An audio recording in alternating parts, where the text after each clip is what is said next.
Handog ng Radyo Pilipinas World Service ang programang Global na Tayo. Pag-uusapan, hihimayin, aalamin ang mga isyung pinag-uusapan ng bayan at dadalhin sa pandaigdigang plataforma. Global na Tayo, talakayang hindi lang pambansa, bagkus pang global community pa. Global na Tayo, dito sa Radyo Pilipinas World Service, ang online digital station ng Pilipino saan man sa mundo. Tara na, Global na Tayo!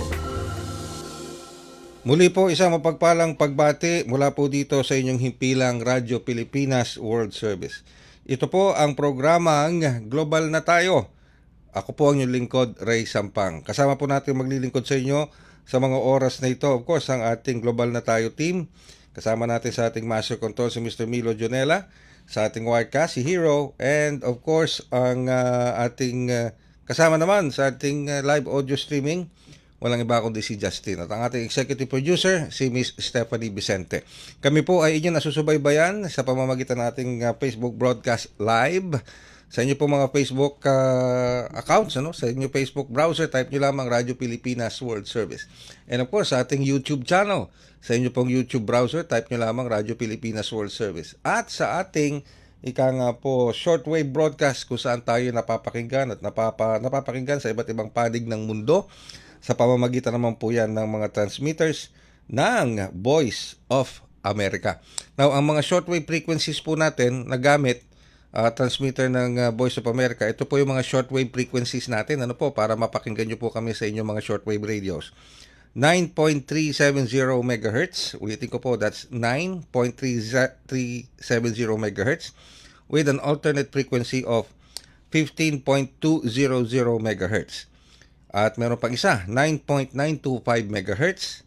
Ulitin ko, that's 9.925 MHz at 12.120 MHz. Yan po ang mga shortwave frequencies. Tatlo po yan na pwede po niyong tutukan at subaybayan para sa ating shortwave broadcast. And of course, siyempre, nariyan din ang ating live audio streaming, real-time, on-time live audio streaming. I-download nyo naman po sa inyong mga cellphones, mapa Android yan or iPhone, ang ating PBS Radio App Receiver. Ayan, okay. At siyempre, tuloy-tuloy pa rin po tayo ngayon dito sa ating programang Global na Tayo. Napakahalaga po ng ating pag-uusapan at tayo dadako sa Hong Kong. Yan, yes, of course. Sino bang hindi pa nakarating dito sa Hong Kong? Palagay ko napakarami na nating mga kababayan na nakarating sa Hong Kong. Yung iba nagbabakasyon doon, yung iba naman turista, nagbabakasyon, yung iba on business trips, at talagang karamihan naman ay nagtatrabaho at naninirahan na sa Hong Kong. Ayan. Bakit tayo pupunta ng Hong Kong? Sapagkat ngayong araw pong ito, kung di ako nagkakamali, ay isasagawa ngayong araw ito, February 26. Ito pong Community Forum 2026. Ayan, kasama dyan ang ating Philippine Consulate General sa Hong Kong.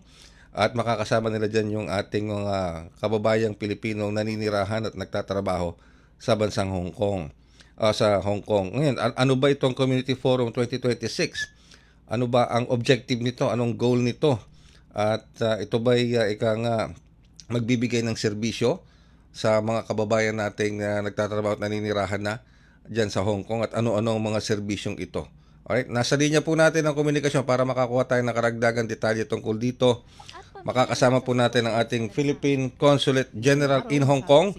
Walang iba kundi si Consul General Romulo Victor M. Israel Jr.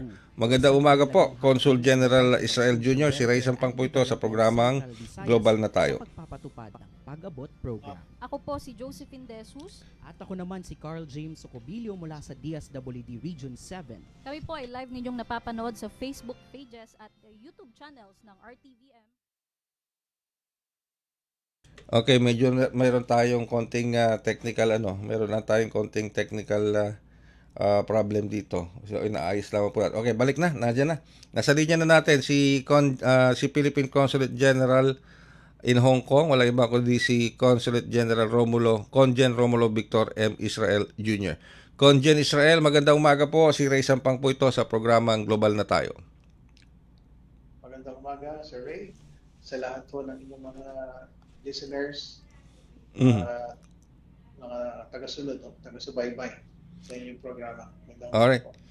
Maraming salamat po, Congen Israel, sa pagpapaunak po ninyo sa ating programa. So sa mga oras na ito, sinasagawa po itong Community Forum 2026 na inorganisa ng Philippine Consulate General sa Hong Kong.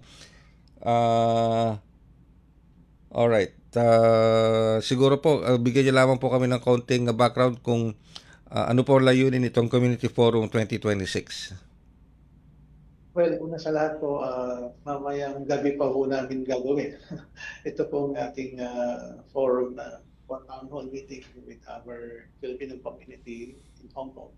Kasi po ang mga karamihan sa ating mga kababayan ay nagtatrabaho sa ganitong oras. So hintayin po namin mga after siguro 6:30 ng gabi sila makadalo sa ating pagpupulong. Ito po ay tinawag natin para ho sa lahat sa mga permanent residents dito po sa Hong Kong. Kung mamarapatin yun, just to explain, meron kasi tayong 230,000 Filipinos here in Hong Kong. At dito ho sa 230,000 ay majority po ay nasa domestic work sector. Ano po? Nasa tatrabaho sa mga households. Pero na around 25,000 po ay mga permanent residents. O sila po yung nagstay na po dito sa Hong Kong na at least 7 years. Ano kasi para maging permanent resident ka, kailangan mayroon kang 7 years in residency. Yun nga, meron silang skills at sila ay may karapatan ng manirahan dito, right? Of abode dito sa Hong Kong. At meron na silang permanent residency card. At nasa iba't ibang larangan mo sila ng profesyon. Nasa media, nasa hotel and restaurant, mga nasa legal profession, at ibang mga nagtuturo. So sila po yung ating primary participants po sa pupulong mamayang gabi. Dahil marami naman tayong mga ginagawa talakayan, pagpupulong para sa atin naman mga domestic workers. At yun naman, madalas ginagawa natin every Sunday kasi doon yung kanilang day off. So, kung ating permanent residents, kasi mga Pilipino naman din sila, no? Sila po yung gusto nating makadaupang palad naman ngayong gabi. So okay. So ito palang Community Forum 2026 gaganapin mga alas 6 pa lang gabi today, February 26. And this will be catering to Filipino residents, parang mga migrants na po ba kung maituturing, Consul? Yes, tama po. Parang mga parang immigrant. Yes, oo. When we say immigrant, talagang permanent residents na o may legal status na sila to reside, at kasama na rin ba nila yung kanilang mga pamilya dyan sa Hong Kong? Yes, tama po. Marami sa kanila rito ay kasama na ang buong pamilya. Asawa, nandito na sila. Andito na rin nag-aaral ang mga anak nila at yung iba nga dito na rin pinanganak. Sa kanila yung 1960s pa, nandito na, 70. Nagsimula po nung pumasok yung ating mga musicians dito sa Hong Kong. Tapos mga bandang 80s doon nagsimula naman dumating yung ating mga domestic workers. So kung babalikan lang natin sandali yung parang migration pattern ng mga Pilipino sa Hong Kong. So syempre, nandiyan turista. Hindi mawawala. Tayo pupunta ng Hong Kong dahil sa proximity rin. Malapit. Tsaka maraming attractions din po ang Hong Kong. Maraming shopping facilities and resorts, recreation facilities. Tapos syempre, nandun yung mga musicians na natin simula after the war, World War. Sila po yung pasimula rito trend, yung tinatawag nilang canto pop ngayon. And then of course yung mga professionals, yung bankers natin, accountants, engineers, architects, so nagsimula rin silang pumasok na sa Hong Kong. Tapos ito na noong mga 80s hanggang ngayon, yung ating mga domestic workers na sa ngayon po ay maabot na ng 205,000. Wow. At every month ay marami pa rin dumarating. Okay. So, alright. Ano po ang mga pag-uusapan dito sa Forum 2026 na ito? Are we talking about concerns and challenges ng ating mga Filipino, sabihin na nating permanent residents dyan sa Hong Kong, pati mga services ng gobyerno po ba ay ilalatag din dyan sa nasabing forum? Yeah, tama po. Kasi ang permanent residents po natin ay sila yung talagang nandito, permanent. Kami naman sa consulado, come and go. So, sila yung talagang nandito at sila yung matagal nga. Gusto namin marinig mula sa kanila yung mga kailangan tulong na naibigay namin sa kanila. At the same time, so it's a dialogue po. At the same time, we will bring with us yung aming services kasi dito sa Hong Kong, we have about 5 government agencies represented. Mhm. DFA, yung ating Department of Migrant Workers, yung ating OWA, meron din po tayong trade, PTI or PTIC, tawagin namin, Philippine Trade and Investment Center. Meron din po pag-ibig, meron din SSS. At sana sa mga darating na buwan ay napasok na rin po ang PhilHealth. So marami dito mga ahensya ng gobyerno na siguro po yung ating matatagal na rito nakatira ay makakailangan lang nila ulit familiarize yung sarili nila at makita yung magandang servisyo ginagawa natin. Especially yung mga may planong magretiro sa Pilipinas. Mga bagay, makakapagpatuloy sila sa kanilang SSS, membership, contribution, ganyan. Yung iba kung gusto nila na avail ng housing plans or programs. So, kaya po ilalatag natin ito kasama mamaya po sa ating forum. Alright. Okay. Pero matanong ko na rin po, Consul General Israel, ano po ba yung mga pangunahing paksa o tatalakayin sa nasabing pagtitipon? Bukod po dito sa mga nasabi niyo mga services, may mga issues and concerns po ba kayo inaasahan na ma-erase dito sa community forum na ito? Well, yes. Ang isa sa mga gusto namin i-bring up sa kanila po ay yung campaign po natin for overseas voter registration. So, alam, 2028 is just around the corner, napakabilis na ang panahon. Isang magandang pagkakataon po yun para sa kanila. Kahit sila ay sa labas ng Pilipinas, ay meron silang magiging boses sa magiging pinuno ng ating bansa. At alam naman natin, maapektuhan din sila kung sino man ang magiging susunod na Pangulo at Senador. Dahil yung mga palusiya ng ating pamahalaan ay nakakarating din po sa kanila. So kaya, yun, importante yun na may paalala namin sa kanila na sila ay mga Pilipino pa naman at may karapatan at tungkulin na pilahok sa ating democratic exercises na election. At isa ho yun sa tatalakayin natin mamaya. Alright. Pero sa ngayon po ongoing ang overseas voting registration? Tama po. Nagsimula po ulit tayo noong December at magpapatuloy po ito hanggang September 2027. So, mailang pa naman. May isang taon pa naman. Pero again, kababayan mo natin, panagaan natin, huwag na sana nila hintayin yung 9. Dahil mahirap po pag yung huli tayo saka lang tayo magpapabisis. Yes. Yung dagsa at saka yung pila ay hakaba. Kaya habang maaga ay saan sila. Alright. Pero Consul, itong ating sinasagawang voters registration ngayon for the 2028 national elections, ano to, pwede rin po ba, pwedeng, ang tawag dito, walk-in o pwede rin paggamit ng digital platform sa pagre-register? Sa ngayon po ay kailangan pa ng personal appearance. Dahil kailangan namin kunin ang kanilang picture, kawan, kailangan namin kanilang signature at yung mga fingerprints nila. So may biometrics capturing pa rin po. So personal appearance still required. Unfortunately, pa tayo online registration. Pero may tinatawag po tayong iRehistro. Pwedeng na nila gawin sa kung sila ay nasa bahay, nasa opisina, pwede na sila mag-fill out ng form, application form.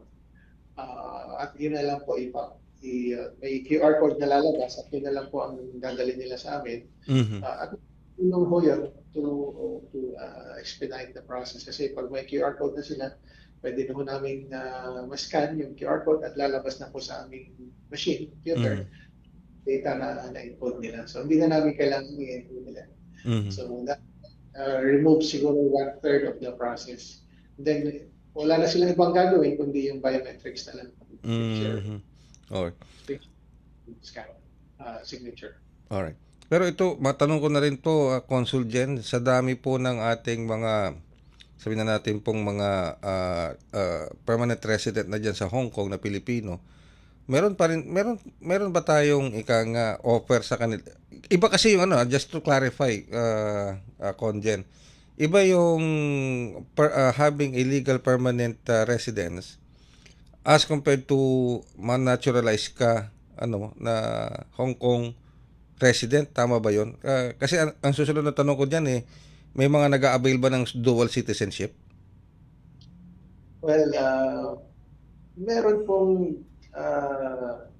nagiging citizen of China kasi of course Hong Kong is already part of China, di ba? Since 97, turn over na siya, naibalik na siya from UK to China. So, pwede silang maging Chinese citizen. Pwede sila mag-apply. Ang problema po, hindi sila bawal sa Hong Kong ang dual citizenship. So, kailangan silang mag-give up, mag-renounce ng kanilang pagiging Filipino para maging citizen of China. Yun, okay. At ang pag-ibig nandyan sa forum na yan, ang SSS nandyan din. And of course, I think isa rin po sa mga i-feature sa nasabing forum na yan later tonight ay itong mga success and challenges ng mga Filipino permanent residents natin sa Hong Kong. So, sa putong ito pong masasabi na natin Conjen, na Filipino diaspora na to itong pinag-uusapan natin dyan sa Hong Kong. So, kamusta ba ang Filipino diaspora natin? Kamusta ba ang estado ng ating mga Filipino permanent residents dyan sa Hong Kong? Maganda ba ang tingin o pananaw at pagtanggap sa kanila ng mga native o mga Hong Kong nationals sa ating Filipino diaspora dyan? Magandang pag-usapan po yun kasi as I said before, matagal na rin po sila dito sa Hong Kong. Pero hindi nga po kagaya, halimbawa sabihin natin sa US na may mga Filipino-Americans tayo ron na pwedeng tumakbo for election. May ilan na rin na may governor na tayo dati sa Hawaii. May naging congressman na rin sa US. Dito syempre ibang usapan, ibang political structure din nila. Pero mayroon silang mga karapatan, political rights. They can vote sa Legislative Council as permanent resident. Doon sa may mga geographic districts. So kasi dito, hindi natin siguro kayang ipaliwanag yung buong Legislative Council. Pero opo. may portion ho doon sa Legislative Council, parang National Assembly nila, parang Kongreso natin, na pwedeng elect ng mga permanent residents. So they can use yung karapatan to vote. Tapos, syempre may karapatan sila to live indefinitely dito sa Hong Kong. They can have the healthcare benefits, napakaganda ng healthcare system dito. Education para sa mga anak nila, social benefits, housing and everything. And so they can wala naman po kami nakikita parang discrimination. Although of course meron din dito sa Hong Kong mismo, meron silang Equal Opportunity Commission na parang watchdog nila na kung may mga non-Chinese or non-Hong Kong na they feel na parang naging biktima sila ng discrimination, pwede na silang dumulog doon at bigyan ng recourse kung parang yung kanilang complaint. So, but anyway, in general, maganda ho ang buhay, kondisyon ng ating mga permanent residents. Marami naman sa kanila ay, as I said earlier, professionals, sa iba't ibang uri ng profesyon. Wala naman sinasabing bawal sila, for example, sa isang uri ng trabaho. So, wala namang ganun po. As an ethnic minority just sa Hong Kong, I think they're doing well. Siyempre, gusto rin namin marinig from them mismo. Ano pa yung mga sa tingin nila areas where they can excel in, or where they can siguro use some support, encouragement, some siguro government advocacy man lang, or kasi siyempre under Hong Kong na sila. So ang kanilang mga grievances kung meron man ay dapat Hong Kong government ang mag-address doon. Pero we want to hear how we sa Philippine government naman can also lend a hand naman sa kanilang challenges if there are any. Isa po na nakita namin, I think we will also discuss this later on, yung lumaki na rito, pinanganak na rito, medyo na po sila na uproot na po from the Philippine culture. Yun ang parang nakita ko rin to before when I was in Chicago, sa US. Maraming kabataan na parang they find themselves neither here nor there. Hindi sila maka-identify na Filipino kasi parang wala naman silang connection sa Philippines. Hindi rin sila maka-identify na Chinese or Hong Konger dahil siyempre ibang grupo rin yung mga sa school. Hindi sila blend doon sa mga tunay na Chinese or Hongers. So para silang nasa gitna. So kaya po yung siguro isa sa mga bagay na pwede namin pag-usapan, mamaya ano yung pwedeng gawin so that maka-assimilate sila ng mabuti sa Hong Kong at ma-introduce din na ulit sa kanila yung Philippine culture and ma-embrace, mayakap nila ito at hindi nila hindi sila magkaroon ng parang split type parang split personality. Pwede for lack of a better term, para at least incorporate nila sa kanilang self identity. Well, that they be proud sila. Yes. Okay. Philippines. So how kung sakali pong mapag-usapan yan sa forum mamaya, Consul General Israel, how does the Philippine Consulate General in Hong Kong plan to do that para maibalik natin o to remind this new generation of Filipinos na pinanganak at lumaki na sa Hong Kong to trace back and embrace their roots as Filipinos? May maganda pong programa tayo sa Pilipinas, yung under po ng Commission on Filipinos Overseas, CF. Under po ito ng Office of the President, na naglalayon po na imbitahin yung ating mga diaspora community. Lalo na po yung mga kabataan. Ito nga yung target natin dito, yung mga kabataan na gusto nilang magkaroon ng identity na malinaw na cultural identity. Pero hindi nila alam where to go. So kaya imbitahin natin sila muna sa Philippines. Magkakaroon tayo ng immersion program for 5 days to a week. At dito, unti-unti natin ipapakilala ulit ang Pilipinas sa kanila. Sila sa mga tribal communities kasi doon naman nagsimula ang Pilipinas, diba? Sa mga Taita, for example. So, doon sa mga lugar na may magaganda rin tayong tourist destinations para makita nila ang ganda ng Pilipinas. No? Tapos mayroon ihaluan natin ng language studies and may konting introduction to language, Filipino language. So yun po, isang magandang programa po ito na pinapatupad ng ating CFO. Makikipagtulungan po tayo sa kanila para unti-unti natin. Tapos yung grupo na dadalhin sa Pilipinas, pagbalik nila ng Hong Kong, sila naman ang pwedeng share o magkalat. At sila yung mga magiging community leaders in the future. Diba? Na na pag na-invite nila yung ating values and culture and tradition, then kaya na nilang ipasa yun sa susunod ang kapwa nilang kabataan. Alright. Pero dito po ba sa forum na ito, maaring malaman mula sa ating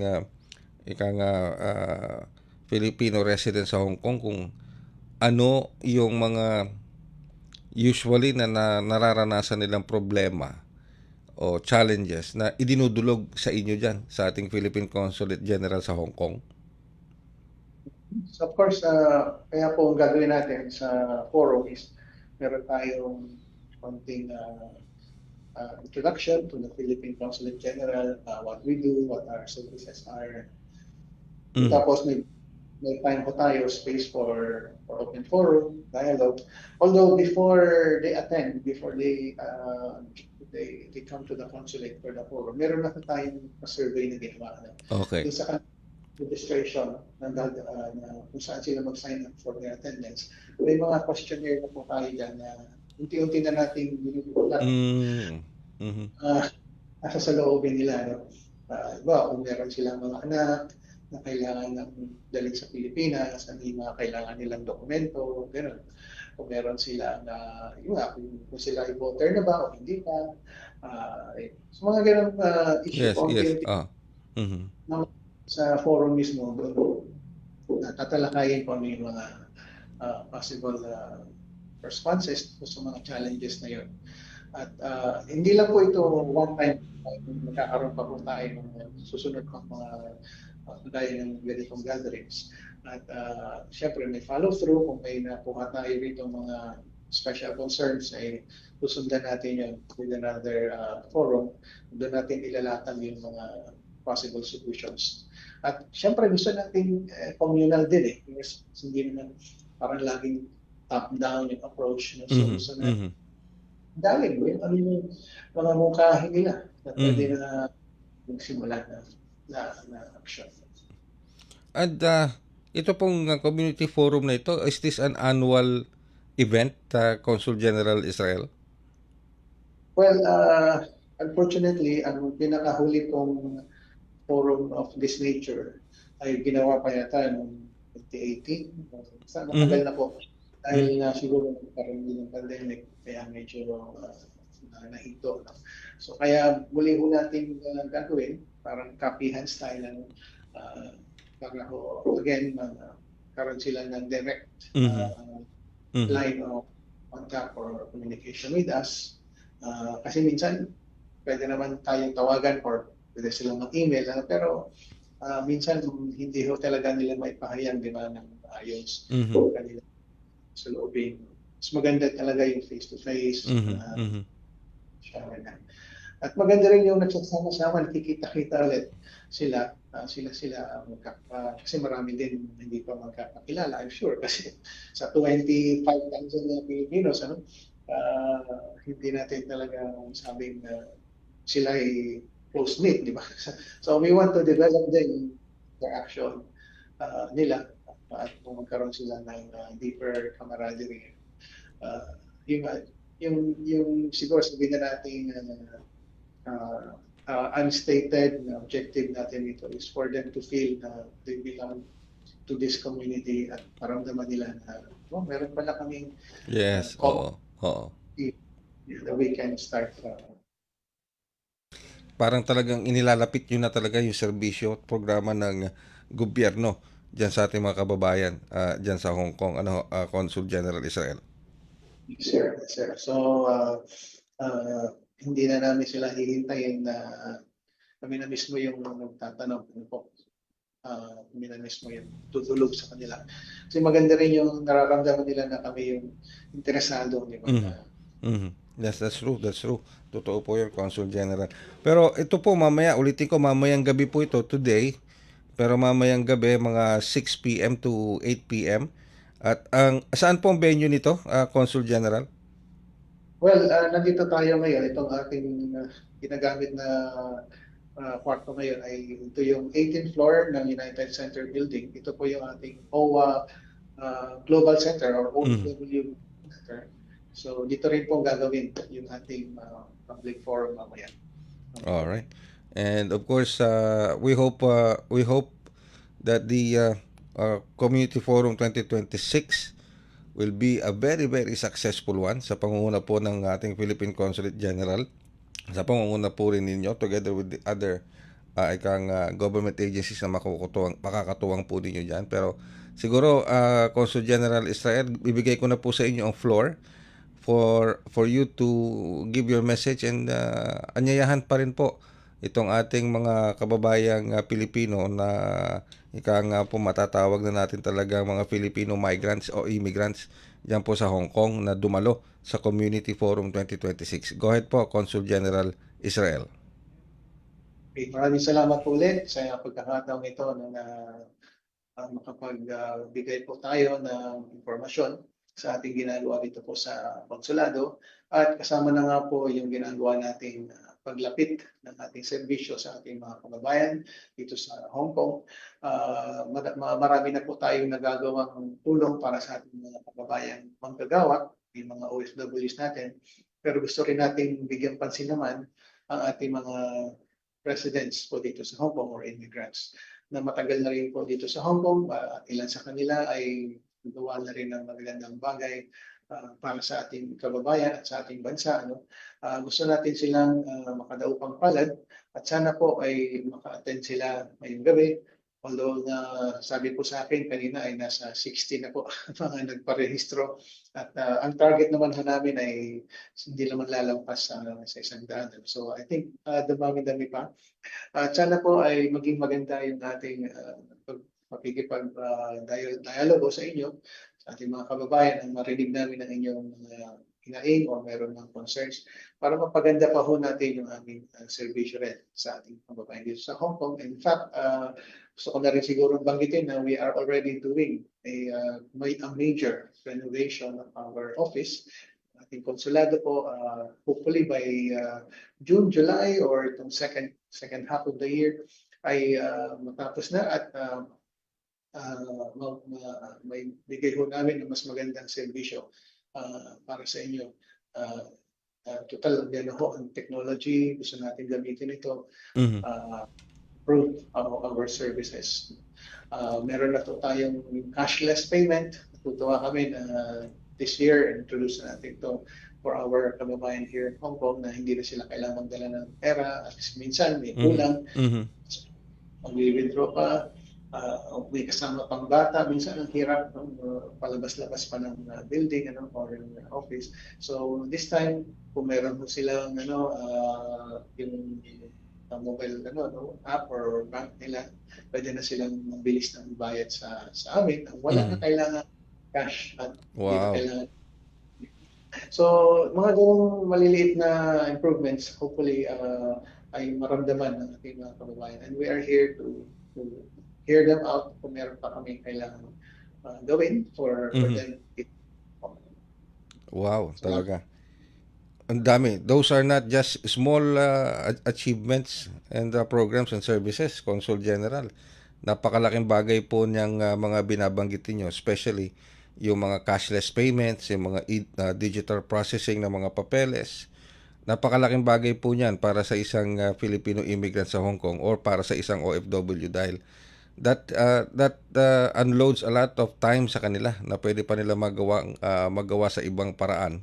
Kaya't napakaganda po ng digitalization na ginagawa po ninyo para sa ating mga Filipino immigrants sa Hong Kong, maging para sa ating mga overseas Filipino workers. And speaking of the Filipino diaspora, nabanggit po nyo kanina na parang gusto nyo makipag-tie up with the Commission on Filipinos Overseas para dito sa ating mga Filipino diaspora, lalo na dun sa mga younger generations na mga Filipino immigrants na pinanganak at lumaki na dyan sa Hong Kong, para to trace back their history and to embrace their Filipino tradition and culture.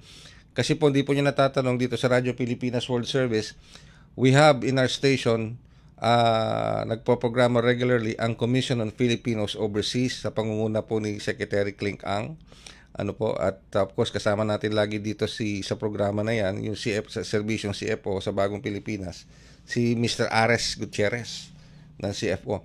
So, we can also try to help at ang ating Philippine Consulate General sa Hong Kong na mapakiusapan ng CFO na to get in touch with you para mapabilis, mapa-expedite yung gusto po nyong mangyari na partnership ninyo with CFO para po sa ating mga bagong mga Filipino generation na pinanganak at lumaki na dyan to trace and embrace their Filipino culture. Ano po, Conjen Israel?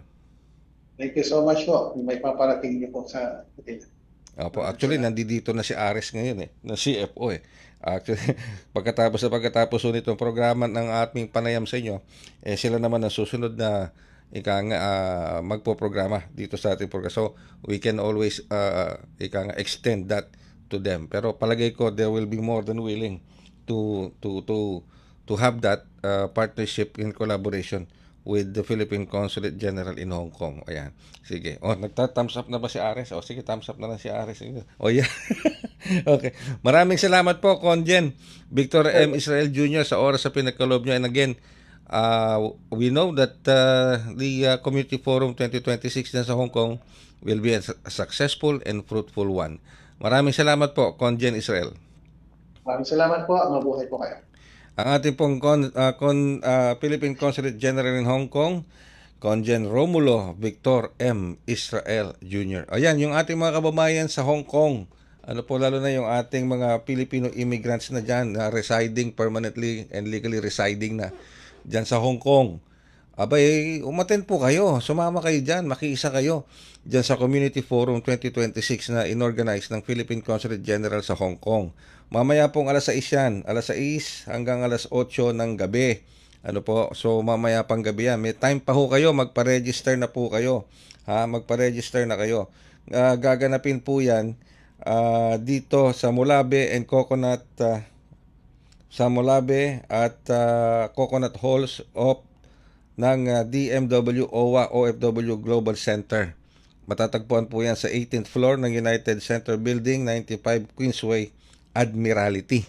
Yan doon sa mga kababayan natin, sa mga Filipino immigrants natin dyan sa Hong Kong. Punta kayo dyan, mag-participate kayo, makisa kayo sa forum, makinig kayo at makita nyo yung mga serbisyo ng ating Philippine Consulate General sa Hong Kong. Kasi pupunta dyan ng SSS, pupunta dyan ng DMW, nandiyan ng OWA, ano po, meron pa yung Philippine Trade Investment Center, Pag-ibig, ano po, at marami pang iba na pwede po ninyong ma-avail yung inyong mga serbisyo. Alright? So, punta po kayo dyan at makiisa kayo sa Community Forum 2026. At sa pamamagitan po niyan, tayo po ay magpipilit na ng isa pang edisyon ng programang Global na Tayo. Maraming salamat po hanggang bukas sa isa pang edisyon ng Global na Tayo.